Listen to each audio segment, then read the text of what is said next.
Эксперимент з працоўнай узбекскай сілай для абязлюдзелых земель Віцебшчыны і паўднёва-ўсходняй Магілёўшчыны не задаўся адразу. Mana bizdagi sharoit mana ikkita Men ham gapiraman.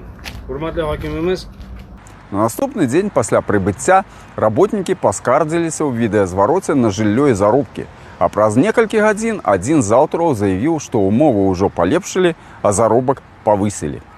Biz hozir $700 oylikka kvartira besplatniy, обедimiz besplatniy qilib turib.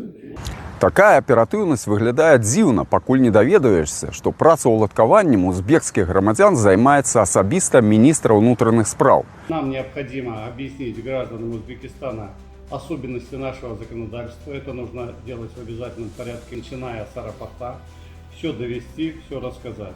Нам поставлена задача обеспечить трудовую дисциплину. Не только что касается иностранных граждан, но и в целом на всех предприятиях, организациях, особенно в сельской местности. И это все будет обеспечено. Казаць пра паску прымусовай працы пакуль яшчэ зарана, але відавочна, што мігранты патрапілі ў адладжаную сістэму жорсткага кантролю з боку сілавікоў, дзяржаўных органаў і працадаўцаў, ад якіх залежаць іх жыллё, дазволы і ўмовы працы.